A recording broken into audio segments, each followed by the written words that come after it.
Alright, we are back with another D&D movie time, and today Cora has slowly begun learning about the birds and the bees. And today we're going to be watching a movie that involves some of that, called Look Who's Talking. Do you have any idea what this movie is about?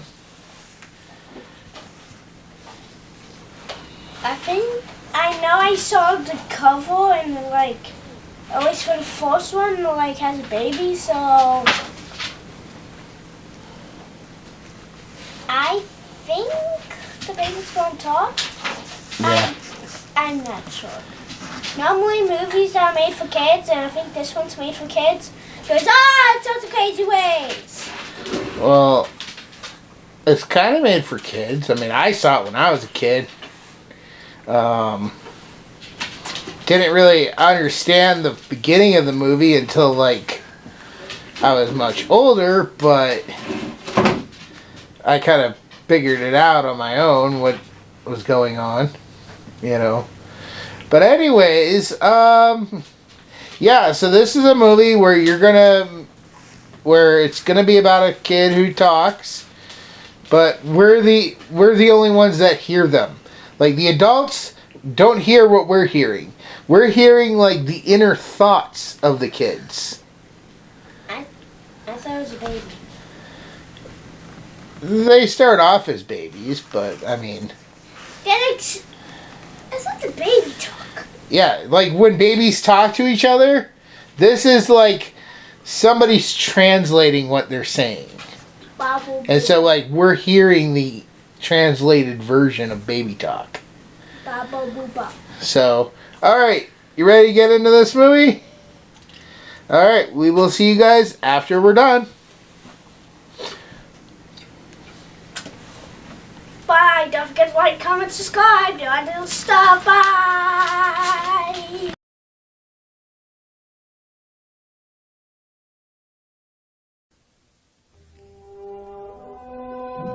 It's the most natural thing in the world. No.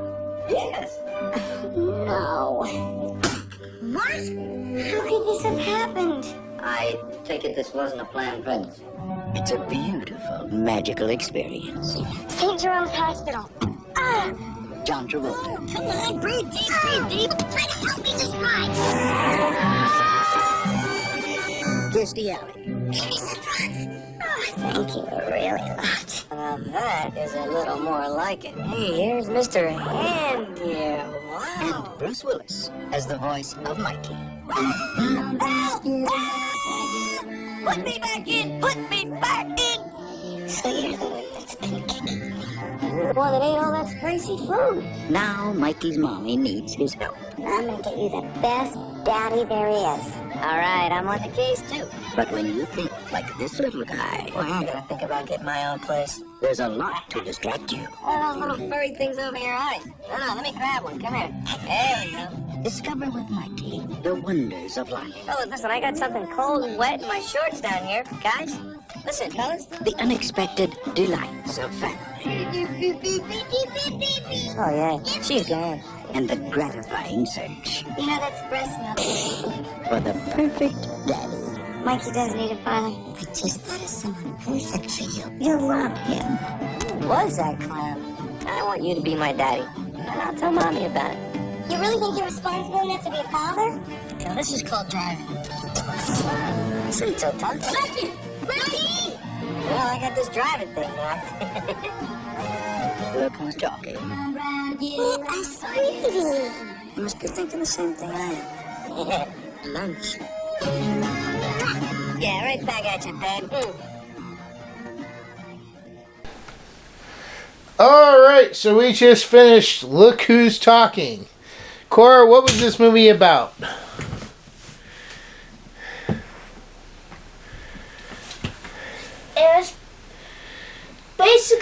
It was a little kid, 1 to 3, I think, or 1 to 2, I don't know. Well, from before he was born. Yeah.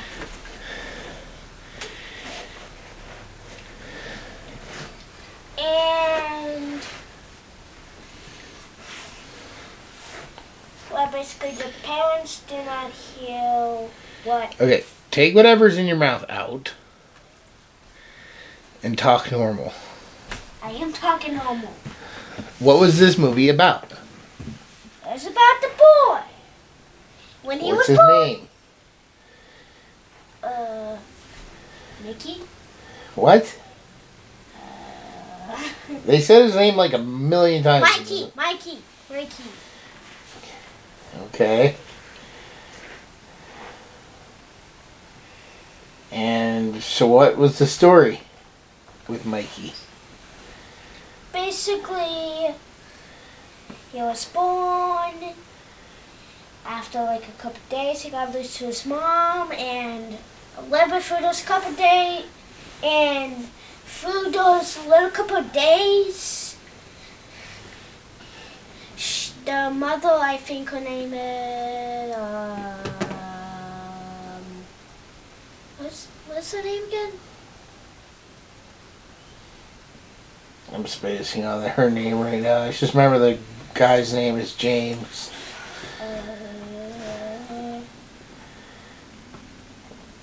I just call her Kirstie because I think that's Kirstie Alley who plays her.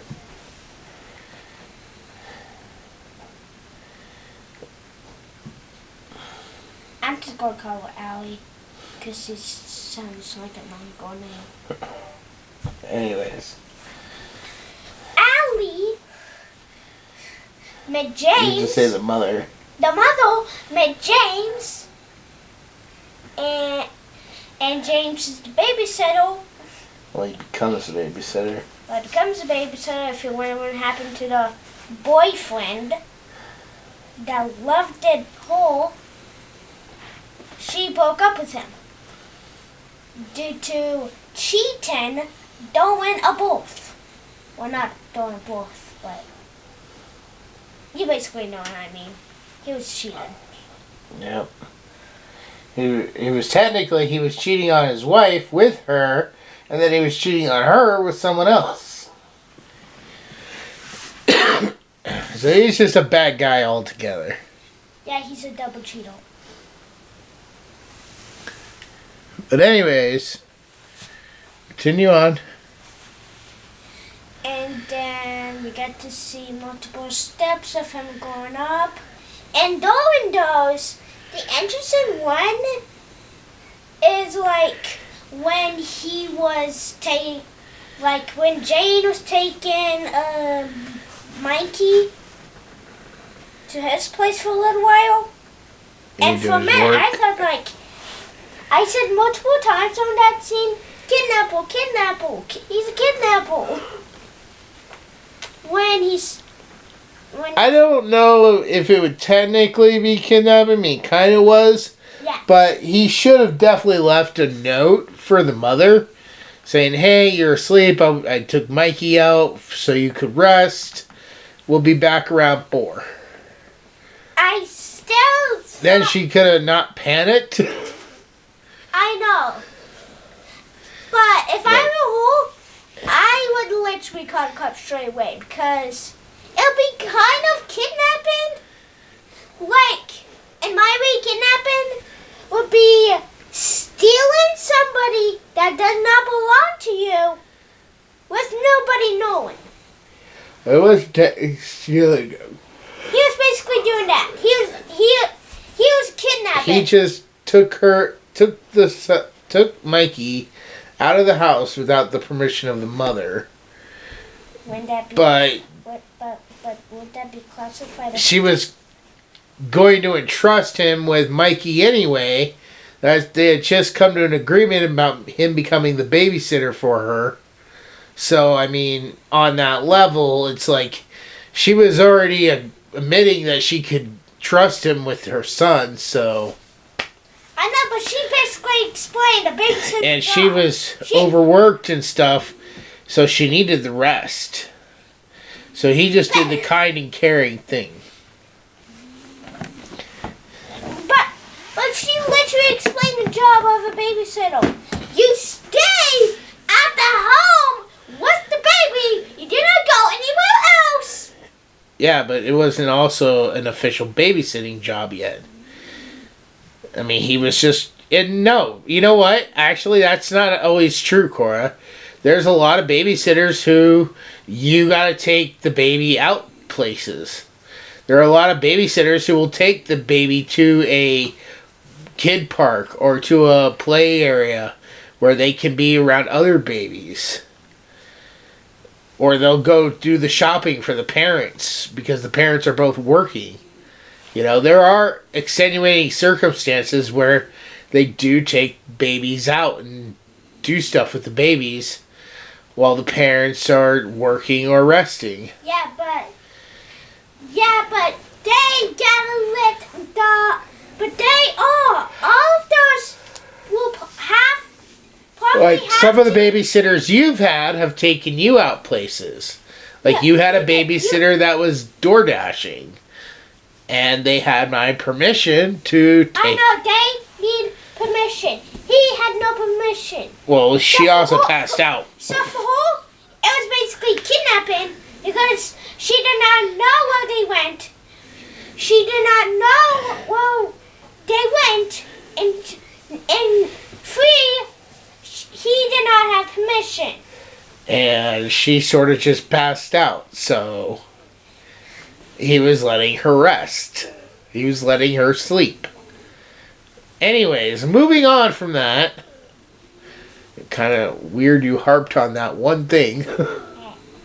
Is there, so what happens between her and her cheating boyfriend? Do they end up together? Only for a little bit. After when Jane find out that she actually had been married/not married. She was never married. Did you not hear that? /married? There's no form of marriage between her and that guy. That dude was married. Cora, you're just not understanding. That dude was married. Not to her. He was cheating on his wife with her. And then he had cheated on her. I know. Okay, so in no form at all was he ever kind of married, not kind of married to Kirstie Alley's character. They're not fully married. They weren't married at all. They were barely even seeing each other. No, stop telling me shush, because you don't understand. So, no, there was no marriage. Anyways, sit up. So anyways, who does she end up with? Jane. Anything else happen at the end? Oh, they basically freaked out because they thought he got kidnapped, even though he ran away himself. He got in the car himself. And it was basically like, he thought he was driving when it was basically a truck. If he was actually driving, the entire world would be ended by now. The entire world would end if a baby drove. Yeah. Okay. Anyways, that is going to go ahead and wrap up this part of our review. Before we move on to the next section, though, and take our break, I just want to point out that we have finally hit 160 subscribers. Why do we not have a play button yet? We have to have like 10,000, I think. That's impossible. It's not impossible. We just need everybody to share our channel. I mean, if everybody gets at least 2 people you know to subscribe, we could maybe have a lot more. We'll be well on our way. We'll be close to 500. If not over 500. Close to the 1,000 we need. But, anyways, yeah, we have reached 160 subscribers. Finally. So, as a special treat, coming up on the screen right now is a digital code for a movie. As you know, every time we reach a new set of 10 subscribers, I give away a free digital code.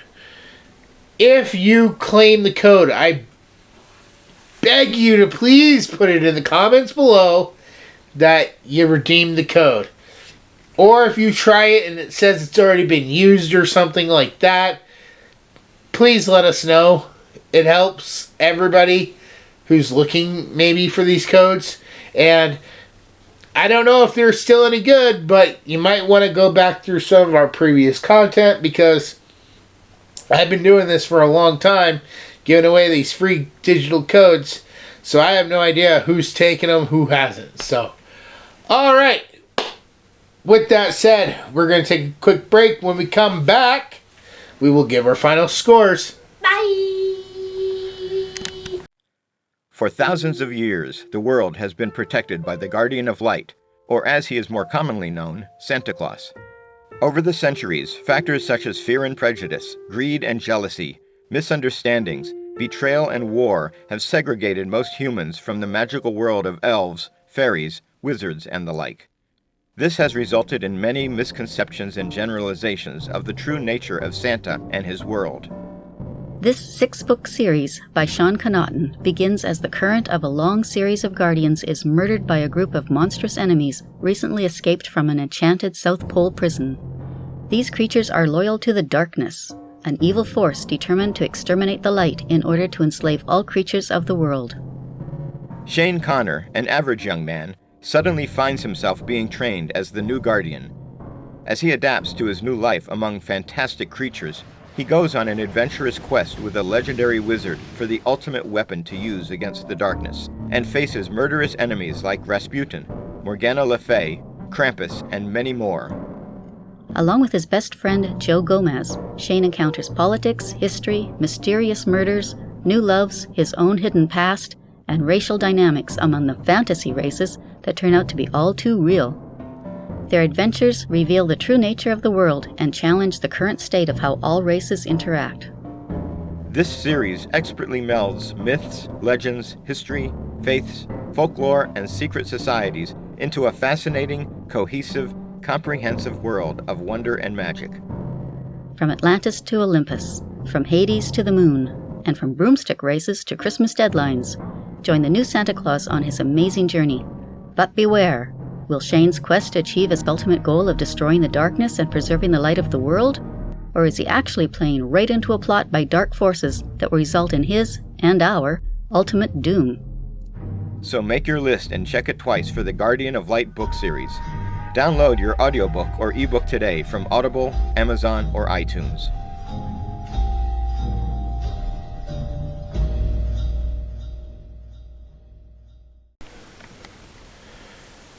Alright, Cora, starting with you. On a scale of 1 to 10, what would you give Look Who's Talking? 10 out of 10. Movie, 10 out of 10. Every single scene, 10 out of 10. I literally loved it, and I cannot wait for Look Who's Talking 2. What was your all-time favorite scene that you're never going to forget? Probably like near the end when they thought like he was kidnapped and actually I'll explain it about it. When he was driving with a breadstick? Yeah. When he started the car with the breadstick, it started driving. Did you have a least favorite scene?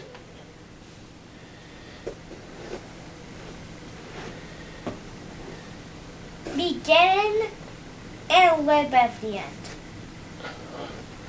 How the babies are made scene? Shut up! Children are watching. Yeah. You found that disturbing? I mean, that's how life works. That's how it works. They're not even supposed to know until like when you find out. Until you found out yourself. I found out about the same age you are. When you were 9, really? Yeah. I thought you found it out when you were a teenager. No. I understood the concept of where babies came from long before I was probably 9. At least 6 or 7.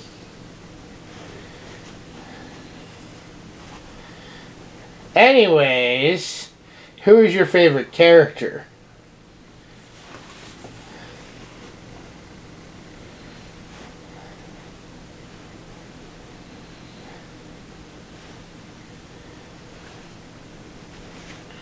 I'm thinking.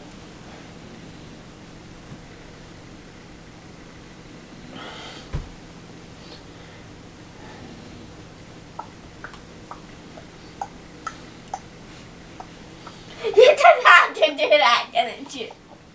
I'm gonna use you.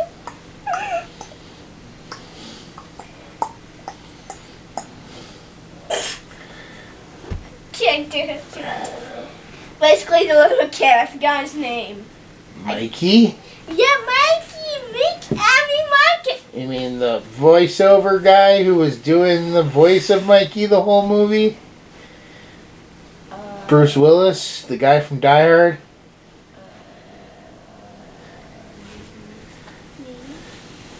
Well, it's not a maybe kind of thing. Yes. Is that who you like? Yes. Okay, thank you for answering the question. I didn't answer the question. What did you think of James? Because he's going to be in some more movies we'll probably be watching. There's one I really want to watch with you that I think you'll love. Because most women love it. What? It's called Grease. Grease? Yes. It's a musical.